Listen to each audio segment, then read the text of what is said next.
forward to this. So welcome. Hello and welcome to Karen DiMarco. My name is Christian McNeil. I'm based here in Glasgow. I'm a 3 Principles practitioner, and Karen DiMarco is a coach and facilitator based in California. And this is the first time, Karen, that I'm meeting you, and I'm really delighted that you agreed to come in the webinar tonight, because as I was just saying to you in our preamble, I really loved some of the observations that you had about how people can be innocently and unwittingly using their own minds against themselves, particularly when they have some kind of issue around food and eating and weight. And just listening to you, I had my own insights on something that I thought was a sort of done deal, an area that I didn't have issues with, and it was really refreshing. I thought you had a very fresh and new take on that. So I'd love to hear. I'd love to hear more from you. I'd like to give you an opportunity to kind of introduce yourself. I'd like to welcome all the other people who are joining us now on the call. And just to let you know, folks, if you are just coming in now, that this call is being recorded. We would love to have your questions, observations, input. But before that, Karen, over to you. Okay. Well, I guess the best place to start is with why I'm here. So I graduated from nursing school in 1996. Yeah. I didn't really want to be a nurse. I kind of became a nurse because my mom told me to. She's a nurse and her twin sister's a nurse. And, and that was part of actually a foundational piece of where eating disorders and all that stuff. I was a people pleaser since birth, like always kind of lived for everybody else's values and kind of, shirked my own. But yeah, walking down the beach, spring break, before I already gotten into college, I didn't know what I was going to do. And they're like, what are you going to do? I'm like, I'd really like to be a writer. And I like look at each other like, well, in order to make any money as a writer, you have to be a really good writer. Thanks, Mom. Why don't you become a nurse? We're nurses and we love it. And it's a great career to have with children. And I was like, okay, I guess I'll be a nurse. But I see now, looking back, how important that was to why I'm here, because I'm a complete geek. I love, anything about the body and medical science and functional medicine and all those fancy terms. But I'll get to that part. But I saw in my nursing career, the United States medical system is the third leading cause of death in this country. Medical error behind cancer and heart disease. And so very quickly, I wanted to do something about that. It was throwing my justice scale off. So I started a business, and I went through a course in 2011 to learn all the ins and outs of, I thought it was going to be like, the legal and business aspects of becoming a patient advocate, a private patient advocate. So somebody would hire me as you would hire an attorney to help you navigate the judicial system. You would hire a patient advocate to help you navigate the medical system, keep you safe. And but when I went through this course, it was through the University of Arizona. Legal ins and outs was about 5% of it. It was all about epigenetics and nutrigenomics and systems biology and all these things that point to root cause of illness, including things like food issues and eating disorders, like what. And I saw through that program, first of all, I went thinking the world was flat and came out as if someone had shown me a satellite picture. Like, oh my gosh, like people don't have to be sick. And I'm just going to put my computer on do not disturb so we don't get disturbed by my bings and dings. So I went home. Now, meanwhile, from the time I was 11 years old, well, that's when my symptoms really started to emerge, but my mindset and how I thought about food started much earlier. I think it starts early for all of us. The minute our parents say, clean your plate, but I'm not hungry. Doesn't matter what you want. Stop listening to your inner wisdom, clean your plate. There's people starving. Oh, got it. Okay. So if I finish what's on my plate, then children won't starve. Okay. That gets solidified, or you shouldn't have seconds, but I'm still hungry, and then other messages we get, don't laugh. It's not funny. That's not ladylike, all these things that from a very young age start taking us away from who we are. and then we get to the middle of our lives and go, wait a minute, that's not exactly right for me. So, but I remember I was so, having a thin, fit body was of a very high value in my family. And I linked up that I have 3 older brothers, and they were my heroes and my friends. And some of my most painful memories from my childhood was when they would leave me behind to go play with, I was like the stupid little sister. And somehow in my mind, it got linked up that if I'm thin and pretty and fit, I wouldn't get left behind. And, and wherever that, and that not getting left behind is actually encoded in our genes. It's so we don't get thrown out of the tribe and eaten by wolves, but it gets bastardized, depending on who you are and how your mind works. So for me is, okay, so I don't want to be left behind. People need to like me in order not to get left behind. In order for people to like me, I need to be thin. And I was also in gymnastics where I'd get body fat checks. So all this stuff fed and reinforced into these body issues. And I remember when I was 11, the meal was baked chicken, buttered noodles, and salad. I remember the meal and reaching for a second piece of chicken, and this knowing glance between my mom and my brother, like as if they had been talking about my weight. And my mom kind of said, Karen, you're going into junior high school. You might want to think about losing a couple pounds. Now, I was built like a brick house, like I was just a big ball of muscle. I was a gymnast and whatever. But that still wasn't right, and I, in defiance, took the second piece of chicken anyway and ate it. And then I went up in my room and put on my jogging shoes and started running around and around and around my yard. And I go up every so often and weigh myself. And I was like, oh my gosh, this works. So I can fix this. So I'm not left behind.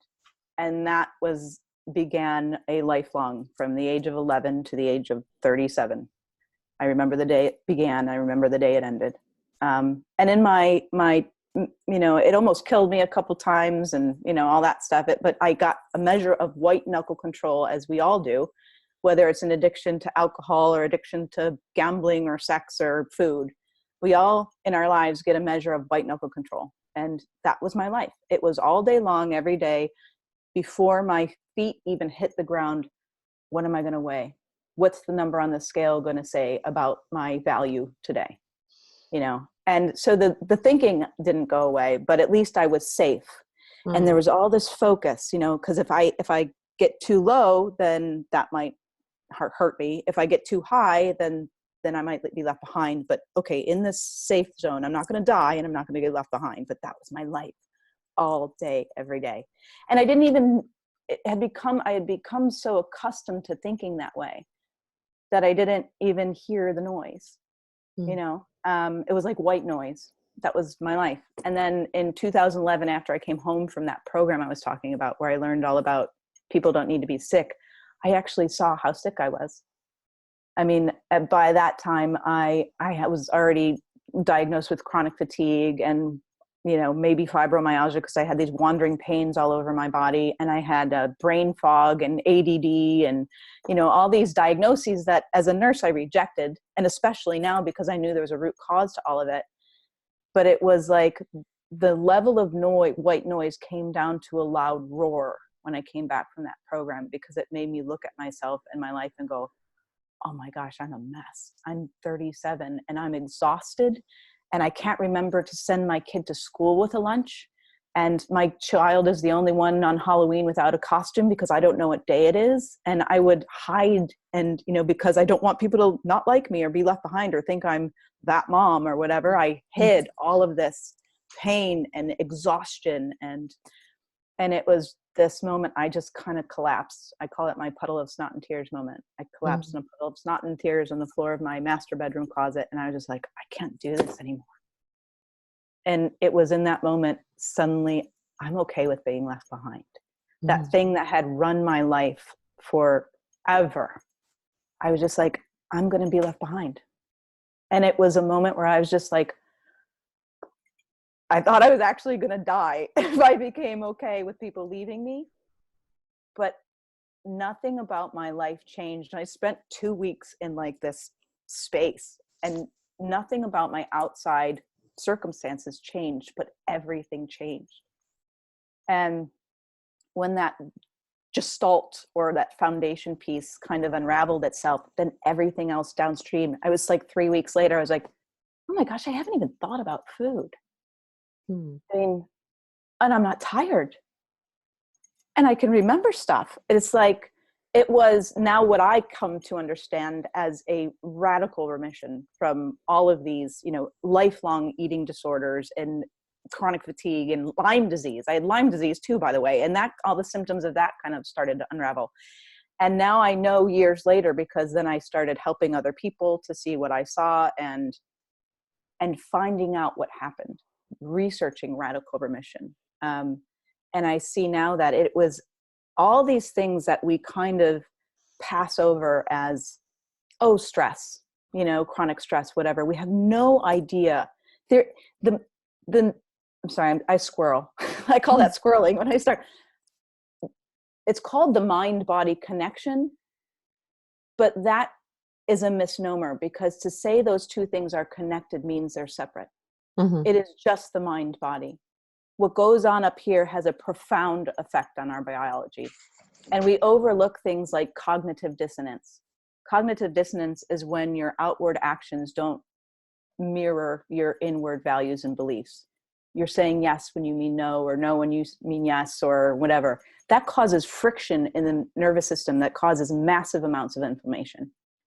So people pleasing, when you don't want to really do that, you know, if it's in line with your values to be altruistic and help and whatever, that's actually really good for you. And there's a totally different chemistry in our bodies than when you're saying yes to somebody when you really don't want to. Hypervigilance. I did a study with John L. Macadam in 2017 with people who had chronic fatigue syndrome, fibromyalgia, Lyme disease, all these labels that all kind of have the same symptomology. And John and I both recovered from this. And so we did, and we went on to help other people. So we thought, let's do a research study to see if we could do this in bulk and get, you know, some evidence that this form of coaching, this, you know, the three sharing the principles actually heals people physically. We had people, this one woman was diagnosed when she was 26 and she was 66 and, you know, was bedbound a lot of her life and couldn't travel and couldn't walk and couldn't, you know, she was sick for 40 years. She's traveling now and gardening. You know, this is 2 years later.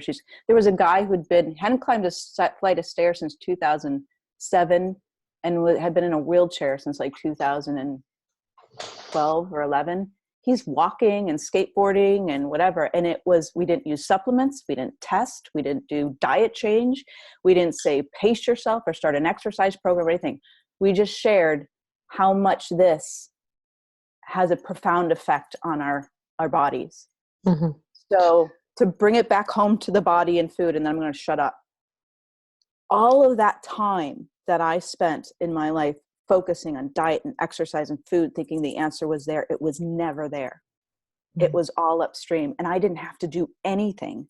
It unraveled itself when my belief that I wouldn't be okay if somebody didn't like me, that unraveled everything. Yeah. Lovely. And it strikes me that although you're talking about the mind body, that you're also talking about, and I hesitate to put words in your mouth, you're also talking about a spiritual shift that happens spontaneously.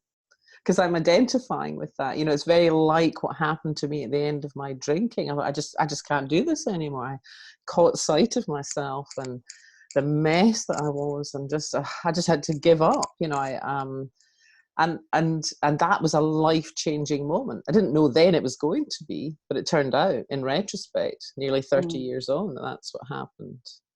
And it's and I had something similar because shortly after that I began to I'd been bulimic at an earlier stage in my life, and drink had kind of taken over from that. So that wasn't a problem. But after I got sober, that bulimia started, you know, I felt compelled to sort of binge and purge and all that sort of stuff. And I had a mini, you know, what we call in the principles, mini insight. And I thought, I just can't do this. No matter what happens to me, how bad it gets, I just can't go down that awful kind of shameful, secret, obsessive life of binging and purging. And yeah, it's just beautiful what you're describing. Yeah, and retrospectively, I see the binging and purging and, you know, addictive behaviors as that was just me trying to get by. You know, I have real compassion. It's no longer shameful to me anyway. It's because, like, well, it seemed like a really good idea at the time to not feel that pain, you know, and then and oh, get rid of it. I mean, it makes perfect sense. I can numb the pain by eating, and then I can get rid of it, so I'm not fat and people like me still. You know, like what a great idea at the time. You know, so you can. I don't know. I have so much compassion for, and that's why I did that course, you know, Weightless, all about taking the weight of your body off your mind, because it's, you know, you're going to do what you're going to do. You know, look at your life. How are you spending your time? How are you spending your money? How are you spending your energy? Those are the things. The universe moves our bones. And that's what we're doing on a day-to-day basis. Try to lose weight when the universe isn't moving you to do that right now. You know, and all of our shoulds. It's like, this is who we are and where we are and the size we are and how we are. And this is our should and ought to be. And in that space is pain. Yeah. And we feel the pain, ironically, with food. But when you can kind of get in line with, this is where I am right now, and that's okay, then the dirty little secret is you start to eat in a more natural way and think in a more natural way around food and whatever, because nature takes over. You know, man is part of nature, not apart from nature. And we miss that because of this prefrontal cortex thing. We think we're separate. But the lion doesn't look at an antelope and go, I just ate yesterday. Maybe I shouldn't have seconds. You know? And the antelope doesn't wonder if it'd be rude to run. You know? And it's like, but we're part of that. You know, when we get out of the way, when we can just be where we are, because can't do anything else about it anyway. You know, when we're moved, we move, and something everybody listening to this or on this program right now can identify with when you were moved, and maybe people said, you did what? That's crazy. You quit your job. How'd you do that? That must have taken a lot of courage. And you're like, no, it actually didn't. I couldn't not do that. It was like I was pregnant with this thing. It was coming. So when it's time to lose weight, that's the same feeling. If you're called to lose weight, nothing's going to stop you. But in the meantime, if you're not doing something or starting something different, you don't have to, and when that comes through you don't have to go get a book about it. You'll know exactly what to do.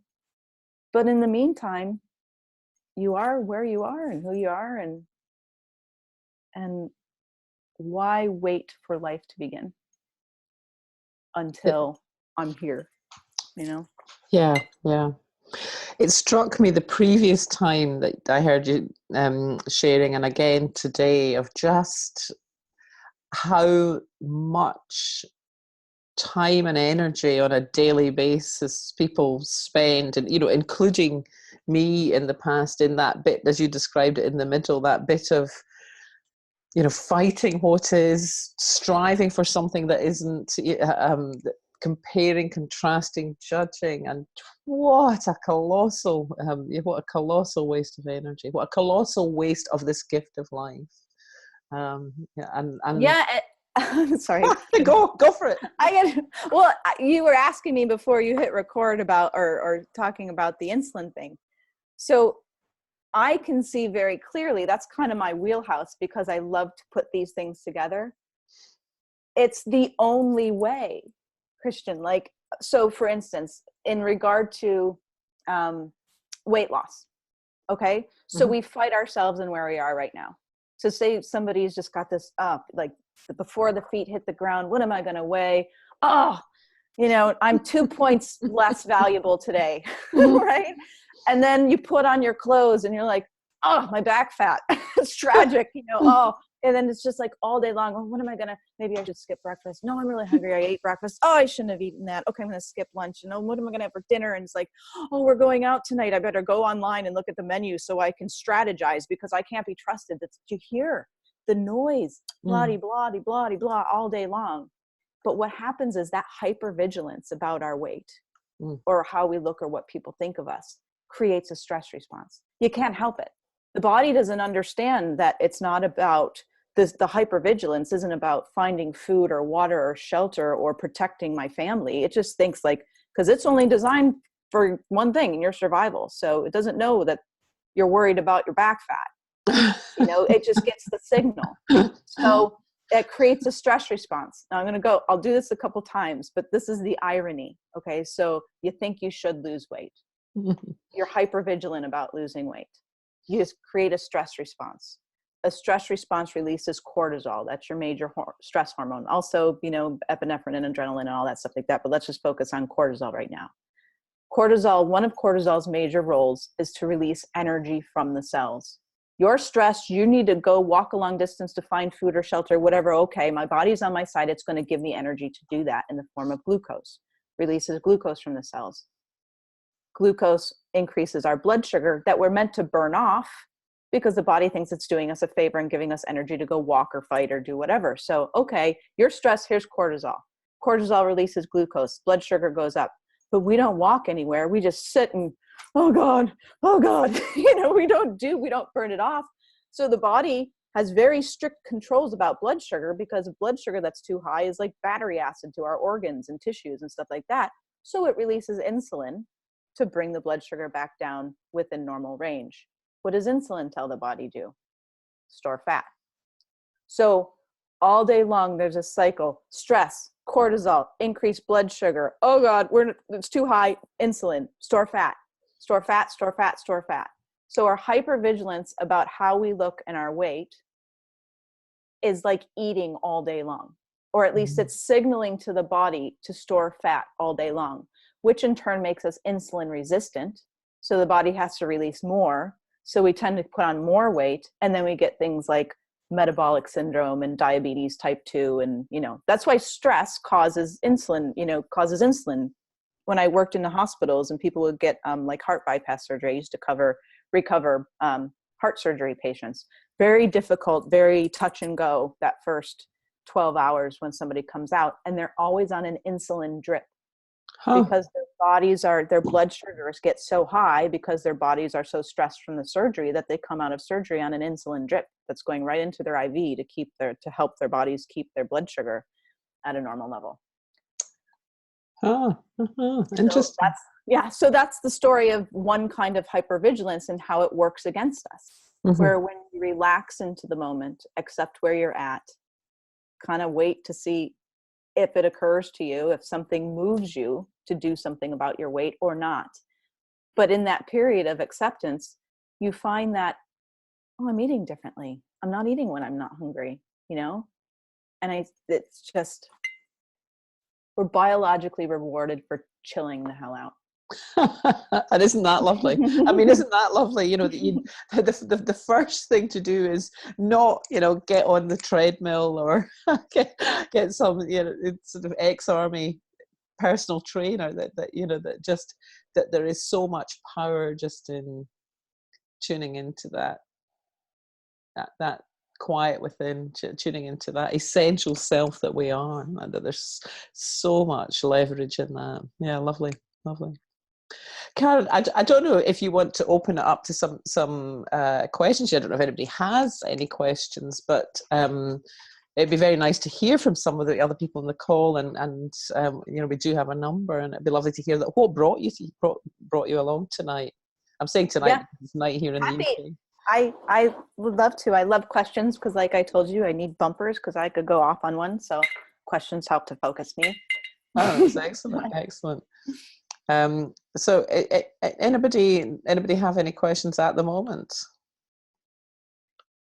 or not? We could volunteer someone. Go for it. Go for it. Do you have any likely candidates on the call? No. Okay. Well, I just saw this yesterday, and it's another kind of mind-body thing that I think is really cool. You know, one of the things I do is neurotransmitter testing. So I test our nervous system has a gas pedal and a brake, also known as the sympathetic nervous system and the parasympathetic nervous system, but don't worry about that. There's not going to be a test. So there's a chemistry associated with the parasympathetic, with the brake. Okay. So serotonin and GABA are neurotransmitters that are really, they're calming, they're hushing, they're the brake pads. Okay. And then we have adrenaline and dopamine, and there's overlap between the two, but for the purposes of this little lesson, because I think it's helpful to see, the brake is serotonin and GABA, and the gas pedals are things like cortisol, adrenaline, those things associated with get up and go. So the body is always trying to get back to the middle, the dynamic equilibrium of complementary opposites. It's always trying to get back, like an airplane's always off course 99% of the time. It's always going the gas and the brake. Well, under periods of stress, we tend to wear down, depending on our genetic Achilles heel or how our individual snowflakes of makeup are. We can either wear down the gas pedal, and that makes us more wear down the brake pad. And so you have too much gas in the tank and not enough brake pad, and stuff spills over. So that causes like insomnia, anxiety, things like that after periods of stress, like an accident or a tragedy or a death in the family or a divorce or something like that. The brake pad might get worn down because it's a stressful period and it's trying to buffer all the adrenaline. And then after the math, you get anxiety, insomnia, and stuff like that. That's okay. That's normal. And if we don't get hypervigilant about that stuff, because hypervigilance will further wear everything down, the body fills the buckets and everything gets back into balance on its own. Now, on the opposite way, our brake pads can be fine and our gas tank gets worn down. And then we have things like depression, brain fog, chronic fatigue, low motivation. I can't get myself to do anything. What's wrong with me? And whatever. When you start asking, and just instead of accepting, this is where I am in the moment, and start asking, what's wrong with me? Whatever. And when you start doing that and get hypervigilant about it, you wear the stuff down even more. And that's why we are biologically rewarded for just being where they're at, because the body's always on our side and is designed to fill those buckets up. Now, what I've seen recently is I did my own neurotransmitter test. I moved in June, went through some relationship stuff, my kids in new schools and, my business and whatever. It was a very busy period of my life from June to now. And I noticed as I was helping other people, I'm beating myself up. I should know this stuff, but I'm like, why can't I get myself to go to yoga?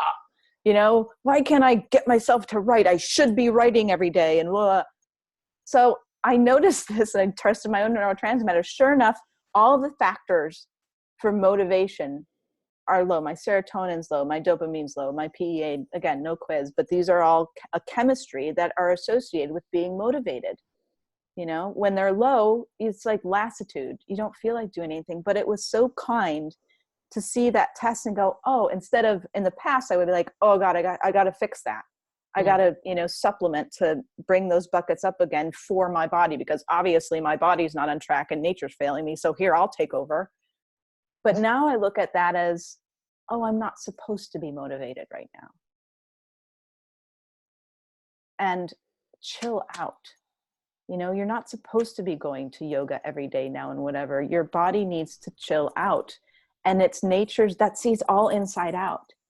It's that neurotransmitter test was the signature, nature's signature of what's supposed to be right now. And that can go for, so many things. I mean, I could go, this is my wheelhouse, so I could go on forever, but now I'm constantly seeing, it's always, always, always on our side. Oh, lovely. I love that. It's interesting. One of the things that I sometimes say to myself and to clients is, who you are right now is enough. And I, I'm usually talking on a sort of psychological and spiritual level, but it's like you're saying the same thing physically. It's this, and it's all the same. It's all the same. It's that there's something for me, very settling about that, very comforting. You know, whether it's on a psychological level or on a bodily level, that where you're at is okay. You know, just drop the striving, you know, and you know, just something about that allowing and accepting is beautiful. Yeah, and I mean, the body is spiritual, you know, like I don't mean to sound all new agey, but I just see the links of, you know, you want another one? Yeah, go for it. Okay. Here's one that most people does, so practical, and most people don't know about that have you ever heard of the ultradian rhythm? No. So most people have heard about their circadian cycle, right? Mm-hmm. So it's the day-night cycle. Mm-hmm. And many people know that during the night you have a sleep cycle that's 90 to 120 minutes, right? We start to get sleepy, and then you go into REM, and then you dream, and then you go down to this deep and healing sleep where you kind of like totally check out, and then you come back up again, and you might wake up, you might go take a pee, or, you know, go, you know, do something, you might not, but it goes like that all night long, 90 to 120 minutes. And hopefully you get, you know, like 4 or 5 good ones in there. That same rhythm goes on during the day. So 30 minutes after you wake up is the highest your cortisol level. It's like your body's like, it's like nature's alarm clock. But it takes about 30 minutes after you open your eyes for the last time, you know, okay, I'm awake, 30 minutes. We don't need coffee. We don't need anything. It's giving us the energy. Cortisol is at its highest 30 minutes after you wake up. Your body's giving you nature's caffeine, releasing energy from your cells for you to get up and go. So that grog, you know, that groggy period that when you first wake up and we fight it and resist it and like, oh, I got to caffeinate this or whatever, get me going. If you just wait 30 minutes, this gets a lot of people I work with, they throw away the coffee and the caffeine because they're like, oh my gosh, and I was more awake and I didn't have the crash afterward and it was so natural and whatever. So 30 minutes after you wake up, and then the rhythm starts. So say you wake up at 8, you know, 8:30, around 9:30, you're going to start feeling this lull. Now, what happens during this trough? So much happens. Our nasal dominant switches from left to right to right to left. Yeah, that's a yoga thing. Yeah, switching your brain dominance from left to right to right to left. Our cells our genes replicate. Cells divide. Our cells take out the trash. Our neurotransmitter and hormone buckets fill up. There's like just so much that goes on. It's like, but what do you think happens in that trough? You get tired. I mean, just look at dogs and anything in nature. They go take naps or they go lay down and whatever. We're meant to be tired during that time. And union breaks are on this cycle, you know, somewhere between 9 and 10, and then somewhere around lunchtime. And there's another run around 2 and 3, and we all go home at 4 or 5. And why do we do that? Because a lot more people would fall into machinery in the industrial age during those troughs, because you kind of you ever been in line in the queue at the bank, and you know, you see those people staring at there's a cognitive aspect. You go into an alpha state, there's a cognitive aspect. So during the trough, we get tired, but what do? Oh gosh, I can't be tired. I'm at work, whatever. And it lasts 5 to 20 minutes. That's it. If you just kind of chill out and let yourself be tired without resistance for 5 to 20 minutes. But what we do is we feel like fake it till you make it, burn the midnight oil, push it, you know, that kind of stuff, that kind of messaging. And we stimulate through it. Well, our body's on our side. It doesn't understand why we're not taking a break. It's not, you know, it hasn't evolved. So it'll give us cortisol. It'll give us a stress response. Oh, there must be something wrong. We have to push through the tiredness. So here. And by the time you get to about 4 or 5, you're like, oh, I'm so tired. What's wrong with me? You know? And this is what happens with people with chronic fatigue, because they get on red alert for those troughs because they think they're pathological. So not only during those dips does your body have to do all that stuff, but now it thinks it has to run from a tiger. So it makes the dips feel dippier, even more pathological, and the recovery coming out of them take longer. So when you just allow tiredness and don't go on red alert for it, this starts happening, and it's amazing. The benefits. It reduces it. Go ahead.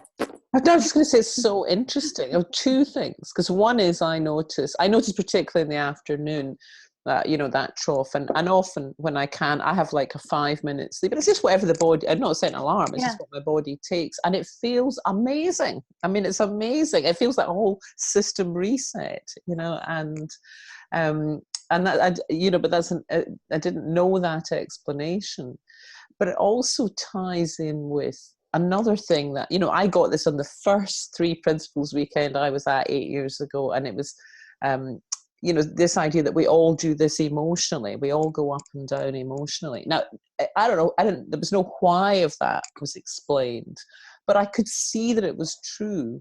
And what you're saying gives the why of that, because what's happening in the body is also happening in the mind. That everything, as the mind is feeling tired too. But also, you said a really important thing, which I've seen in the world of mental well-being, or in recovery, which is one of my fields, and that's the folly, that the madness of pathologizing a low mood or tiredness or fatigue. That it's just normal. Pathologizing the normal is what really leads to problems, because we can easily cope with the downs, the lows, the tired piece, the time out. But once you start to add in a fight around that, or a resistance to it, or this means something, or this is comparing myself to someone else, how I used to be, blah, blah, blah, that's where you're in trouble. That's where you sort of start something off. Yeah, fantastic. Mm-hmm. Yeah, we're brought up with we have to fight, like our well-being is at the end of a fight. Mm-hmm. And you see it global, like individually, and in our biology, and globally, like I have to fight my depression. I have to fight my weight. I have to battle the battle of the bulge, all this messaging. We have to fight for gun rights. We have to fight for gun control. We have to fight Trump. like everything's a fight. But we mistakenly believe that my peace and well-being is at the end of this fight. Mm-hmm. When I just win this battle, well, like, just take weight. All right. You might fight your way down to a certain number on the scale. And then what happens? You have to fight to keep it there. Where's the peace and well-being in that? Yeah. It's not at the end of a fight. It's in putting down the weapon against ourselves. That puts down the fight or flight response. And then our body and nature and our natural way of being can take over. And it's so powerful. And it works so quickly. But we're so afraid to let go and let nature take over. Yeah. No, beautiful. Because I mean, the other thing that I often say to clients is that we, and again, I wasn't thinking of the body, but you've brought that aspect into it. But we, like everything else in nature, are subject to variability. Everything is. Some things are more predictably variable, like the moon, the tides. Other things, like the weather. It's a storm here today. It's completely unpredictable. Anything can happen, and it seems to me that the human body probably has a bit of both going on. Some of it's predictable and some of it's less predictable. Some of it's secular and rhythms, and some of it's adaptation. Mm-hmm. Yeah, that was fascinating. Absolutely fascinating, Karen. Yeah. I hope that wasn't too much. Sometimes it's drinking from a fire hose. Not for me. And everybody else in this call, if they want to come in and ask any further questions, I think any points, you're most welcome at any stage. So tell me, Karen, how do you work with people? Who comes to see you, and where do you start with them? Well, I do courses, and actually I have another course coming up in January. I'm just finishing up waitlist. January 19, yeah. Well, no. Oh, that's with John. January 2019 is what I meant. Oh yeah, I'm sorry. Was it 19th? How do you know that? I don't think we even set a date. I'm psychic. So courses. So Foundations of Health is basically with John L. Macadam. We take the research study we did in 2017, and it works. It's. I mean, people who went on this program with chronic fatigue and fibromyalgia and Lyme disease, but their autoimmune issues you know, improved. Their psoriasis went away. You know, their blood pressure issues, their hemorrhoid, some lady, her hemorrhoids went away. Oh, great. Fantastic. So, but this is, I mean, if it works, Anita Morjani, you know, she wrote Dying to Be Me, and her, this is the same stuff of the radical remission from cancer. So why not hemorrhoids, right? Mm-hmm. So that's one way, that group. Weightless is finishing up, and then my next program in January is going to be a little more 10,000 foot view of those concepts called Naked, like taking off our masks and our armor and, you know, the people pleasing and the thing. So that's like I think it'd be like a 6-week course. And then just go to my website. I work with people individually, speaking engagements, webinars like this. And, you know, I just show up. Yeah, cool. See what happens. Hopefully somebody asks me a question. So give me some bumpers. Yeah. Oh, yeah, really, really refreshing, really refreshing. And people who come to the Weightless program, and have they found that balancing out in terms of you being able to listen to the inner prompt about appetite and sufficiency and all of that stuff? Yeah, it's 12 weeks of opportunities to flag the feeling of what it's like to be a part of nature and not fight it. So it's not like something that builds on it. But yeah, everyone's like, I mean, people have different kinds of experiences. One lady came for her weight and, you know, she quit drinking. You know, it was just like, sometimes the insights are never where you're looking for them. Yeah. That's why it's taking the weight of your body off your mind. Yeah. But we do this thing. I did this thing in the beginning where I took everybody on a little, we're going to Weightless Island. So in order to come to Weightless Island, though, you go through that old, not the scanner at the airport like this, you know, the old fashioned one that beeps. Said, but in order to go, we can't take any luggage. Got to put down your cell phone, but it's okay. Just, you know, you can pick up your stuff when you get back, your cell phone, your luggage, whatever. It's just a day trip. Then come on through, and the thing goes beep, beep, beep, beep, beep. Oh, forgot. You have to take off your past. All your photo albums and even the stuff you like about yourself, because that's what you know from the past anyway, your creativity and your intelligence and your humor and personality, that's okay. Your gender, your nationality, your labels, I'm a mom, I'm a wife, I'm a friend, I'm a daughter, just for now. Just for now. You can pick them up when you come back. All the ones you like. But you can't take them with you to Weightless Island. Okay, come on through. Beep, beep, beep, beep. What now? Your future. All of your shoulds and ought tos and hopes and dreams even. And we're just for now going to take those off. We're just going to get naked. Because that's the only way you can come on this trip. Don't worry, you can pick them up when you get back. Okay. I feel a bit lighter. I'm not even there yet. Okay, come on through. Beep, beep, beep. What? I took off my past. I took off my future. What's next? That's it. What's next? Next takes us headlong into the future. Not even next. Just here. And the feelings and sensations, I feel a little weird. I feel a little impatient.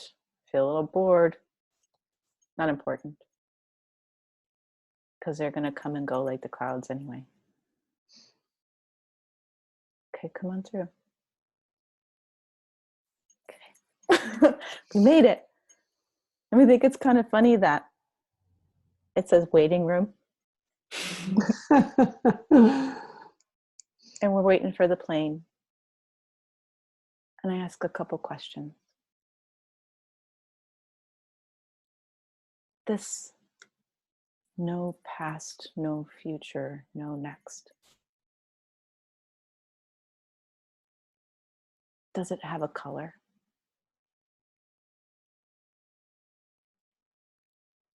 Some people might say white or red or blue, but does the thing that sees that color have color?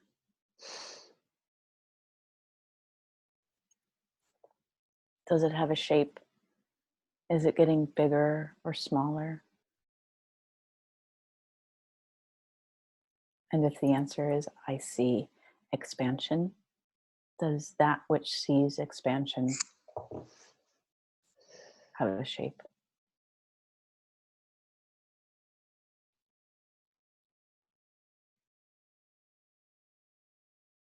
Can we see a birthday? Can it have moods?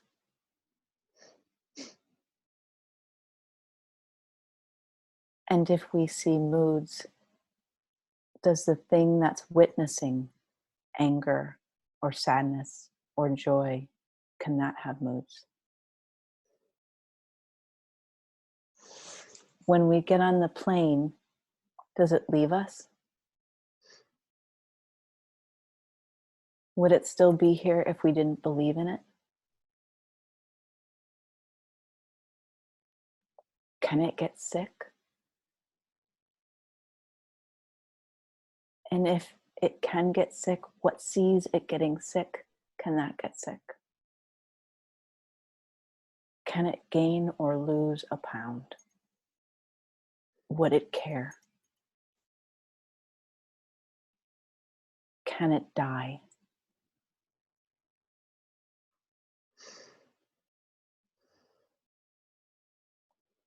Now, if I took all of us in the waiting room to Weightless Island out in my yard after we picked up our stuff, our past, our future, our next, and said, describe that tree, we'd have 7 different descriptions of that tree. But when we take off our baggage, good and bad, past, future, next, in this waiting room, the answer to all those questions are the same. It's where we're all the same before we put on our meat suits.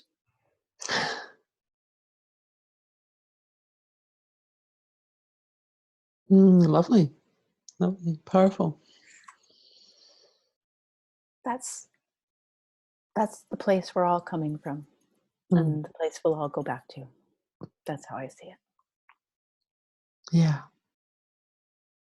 Yeah. And you get to choose which of your stuff you pick up again. Yeah. Karen, that was lovely. Really lovely. I didn't know I was going to start going down that road, but well, I'm glad you did. We do still have some time left, but I'm just wondering, unless there are any sort of burning questions, whether that might be a nice place just to end it, because that was really special. I think that's what we're all trying to point to. Yeah.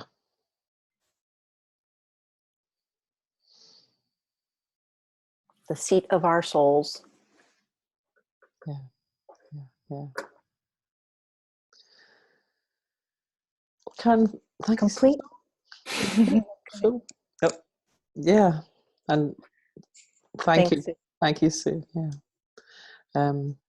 Well, thank you, Karen. That was just beautiful. And I'm just going to end the recording now.